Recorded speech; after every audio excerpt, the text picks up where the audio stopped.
Why is it that the religious, while claiming to have proof for gods, only prove that they have no clue what it is that they're talking about? Here goes Jason P. Jiminez giving it a shot and failing miserably. What else is new?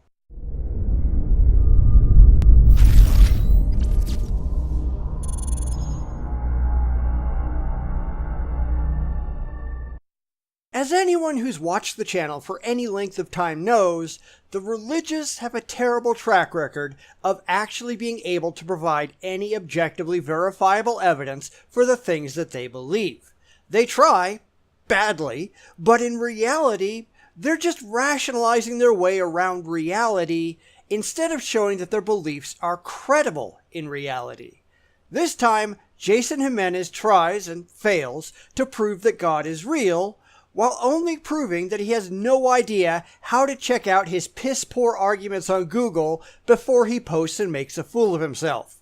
So let's go take a look at his arguments, and why, as is no surprise, they're all absolutely terrible.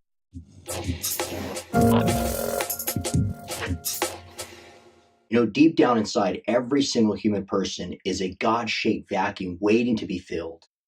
Yeah, no. Not even close. In fact, all you have to do is ask pretty much any atheist and they will tell you how wrong your bald assertion is.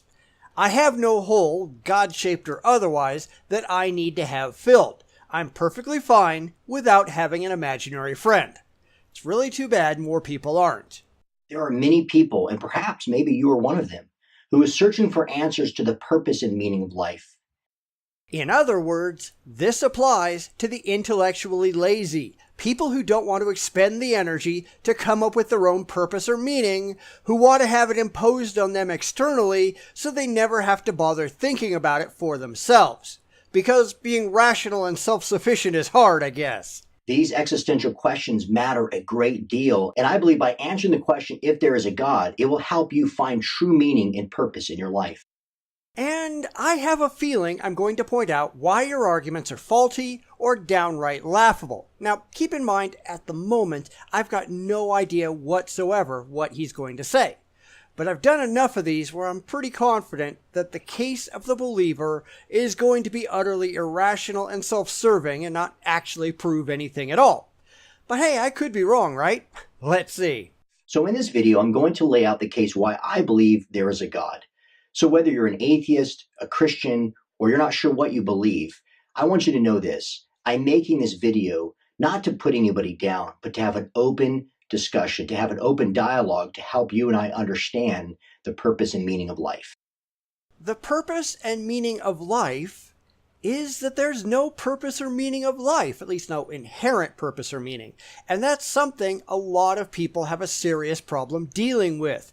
They want to feel like they're here for a reason, but instead of deciding on their own what they want to do or what they want to accomplish, they look elsewhere to have said purpose and meaning explained to them by some outside source over which they have no control. And as I said, that's just intellectual laziness, the desire to be told something rather than having to figure it out for themselves. This is not something that they ought to be proud of. So to help show the evidence for God's existence, I'm going to use a simple acronym for God. It stands for goodness, origin, and design. So let's start with goodness. This is known as the moral law argument, and it could be summarized as follows. Number one, moral law implies a moral lawgiver. And we have that. Ourselves. We are the only moral lawgiver that we need, and the only one we can prove actually exists. And this bothers some people because we, as humans, can and do make mistakes. They want something that can never make errors, and that's simply not a realistic expectation to have. They want all the moral laws laid out in an external and never-changing format so that they don't have to think about them and can feel superior to anyone who doesn't follow them. Again, and this is going to come up time and time again, I think, it's just intellectual laziness. These are people who want to be led around by the nose, which is pathetic. 2, there is an objective moral law. And that would be your chance to prove it, which of course you will never even attempt to do. And that's because there's no reason to take such a claim seriously, except for those who have an emotionally invested reason to do so. 3, therefore, there is an objective moral lawgiver.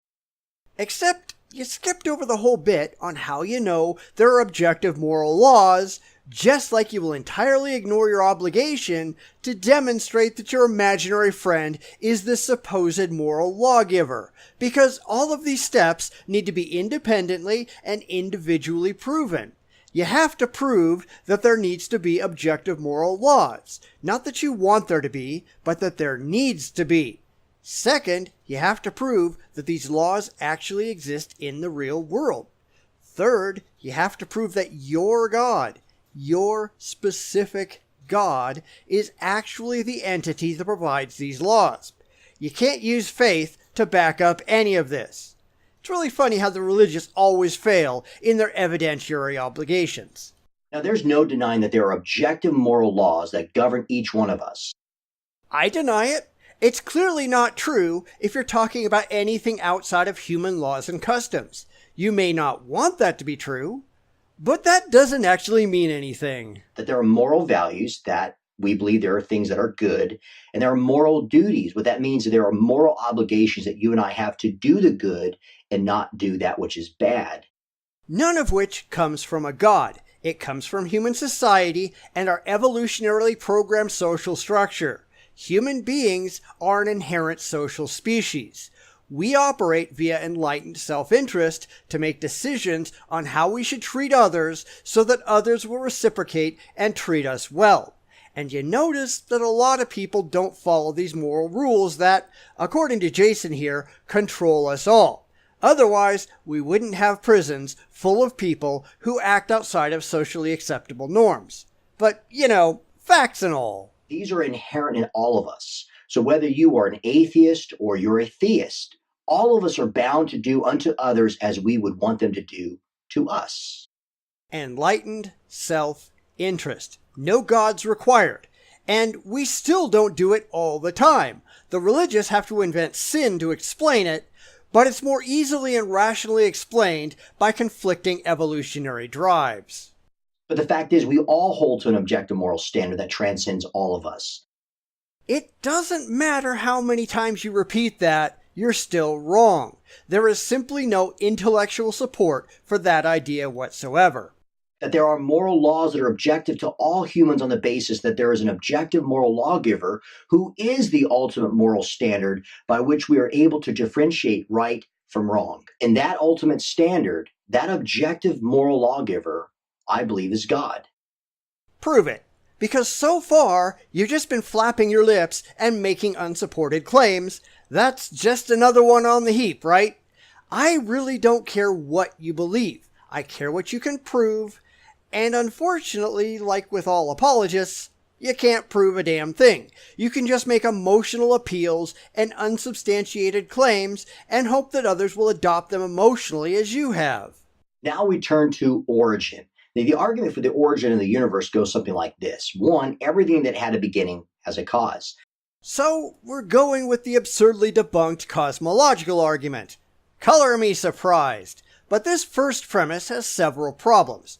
First off, we are unaware of anything that demonstrably has not begun to exist at some point, so arbitrarily making up a god that doesn't have this characteristic is absurd at best. But secondly, the whole idea of beginning to exist when you're talking about the universe is really a nonsensical statement to begin with. You cannot begin to exist without time, and before the existence of the universe, there was no time, hence there was never a time that the universe didn't exist. The universe didn't come into existence because coming into existence requires time, which didn't exist. So this whole argument is based on a false understanding of cosmology. But this is religion, so what else is new? The universe had a beginning, therefore the universe had a cause. Unproven. Now, the universe could have had a cause. We don't know. But you cannot state unequivocally that it did. And this is how these philosophical arguments always operate. They make unsupported claims based on wishful thinking and end up with a conclusion that they rely on emotions to carry through. They can't actually back up any of this, nor do they care. So let's unpack what this means when we talk about the origin of the universe. Now, according to the law of causality, there's no such thing as the law of causality. That's something that Ayn Rand came up with that no reputable scientist takes seriously. And if Jason here gave a damn about the facts, he could have spent 4 seconds on Google finding that out. It's kind of funny that he didn't, isn't it? every effect must have a cause. Now, you and I know it's nonsense to believe that something came from nothing. Until you look at quantum mechanics and find that it happens all the time. This is a fallacy called the appeal to common sense. It appeals to the vague notion of obviousness, where people's day-to-day experience is called on to explain things that are not otherwise demonstrable. But people don't operate on the quantum level, hence their common sense has no application whatsoever. It's really where the whole thing becomes silly. Which leads us to our second premise that affirms that the universe had a beginning. We know this on 3 powerful scientific facts, none of which proves anything about your initial premise. The fact remains that there was, in fact, no time when the universe did not exist. This is yet another case where people's experience is simply not applicable to the reality of the situation. Number 1, based on the second law of thermodynamics that says the universe is running out of usable energy. Secondly, when you look at Einstein's general theory of relativity, he showed back in 1917 that the universe in fact had a beginning, that time, space, and matter were all needed in order for the universe to exist. And finally, number 3, another scientific proof is the fact that the universe is indeed expanding, that it's spreading from a beginning point. All of this points to the fact that the universe had a beginning. And if it had a beginning, then the universe must have had a cause greater than itself in order for it to exist in the first place. And that's simply not the case. And to prove this, we just have to look at an avalanche. A single tiny pebble rolls down a hill, causing a massively destructive avalanche that can go on for miles and cause untold damage. Is that tiny pebble greater than the effect it caused? Well, of course not. But you'll notice that Jason is appealing to emotion here, not intellect. That's the basis of all religious arguments. That greater cause, I believe, is God. Again, it doesn't matter what you believe, it matters what you can prove. I could say, if I bought into all of these demonstrably faulty claims, that the greater cause is magical, intangible, universe-creating pixies. That doesn't make my assertion any better or worse than his. And finally, we come to D, which stands for design. Every complex design has a designer. Really? And who designs, and I mean demonstrably designs, snowflakes? Because snowflakes are very complex in their organization, and as the saying goes, no two are ever the same. But you'd have to be a real idiot to think that there's someone out there somewhere cranking out snowflakes by the trillions. No, they're generated by the physical laws of the universe that mindlessly create these patterns. Water freezes and forms crystalline structures, and the atmosphere interacts with the snowflake as it falls, and it creates these complex patterns. There is no design required. The universe has a highly complex design, therefore the universe had a designer. Nope. This is not evident, and this goes back to the appeal to common sense, where people try to draw on their day-to-day experiences to apply it to things that are outside of their realm of experience. We simply do not have any direct experience with universe generation. We don't have any direct experience with the quantum realm, so our common sense is irrelevant when discussing these topics, and that's why apologetics often rely on these fallacious means, because they know they've got nothing else. So I'm going to share with you 3 key designs that you and I see. 1, it comes from the universe. Secondly, when it comes to the earth. And finally, I want to show you some key things when it comes to divine design in human life. And how do you know anything about divine design when you can't even prove the existence of the divine? And that's why the religious try to prove God through inference, not evidence. Because they have no evidence, they're just emotionally invested in the idea of a God. Therefore, they're trying to rationalize their beliefs without actually being able to prove that their beliefs are true. And that impresses nobody but the already delusional. So let's take a look at one very finely tuned constant of the universe, gravity. If the force of gravity were slightly altered from the gravitational force, the world could not sustain life. Could not sustain our form of life. It couldn't sustain us. That doesn't mean it couldn't sustain any kind of life. In fact, as I've said in other videos, we know that there are extremophiles on our planet that exist in very different environmental conditions that would kill us, but under which they thrive just fine. So this idea is just silly.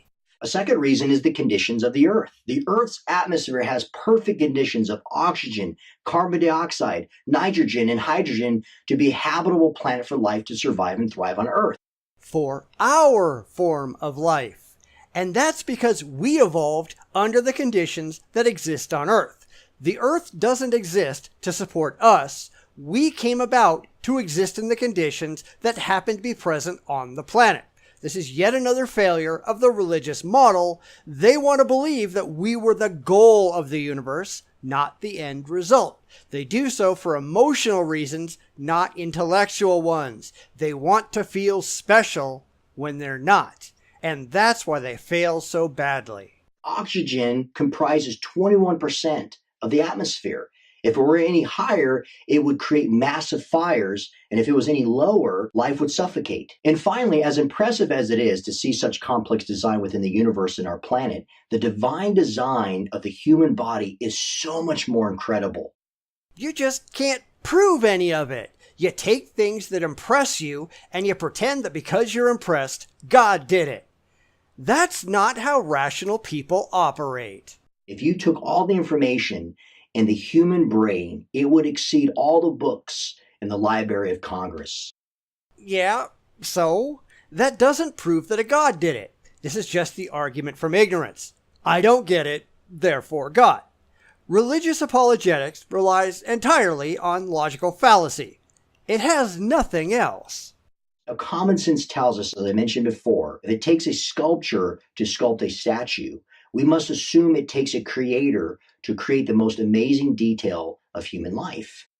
Note the reference to common sense there. But no, we have direct experience with sculpture, and we know that sculptures are created by humans. But there are lots of very complex structures in nature that had no creator, that were sculpted by the wind and erosion into complicated formations. This is one more place that the religious arguments entirely fall apart. One upon many, many, many places, because the religious, they're not interested in finding the truth. They just want to justify their irrational and emotional beliefs that do not stand up to any critical scrutiny whatsoever.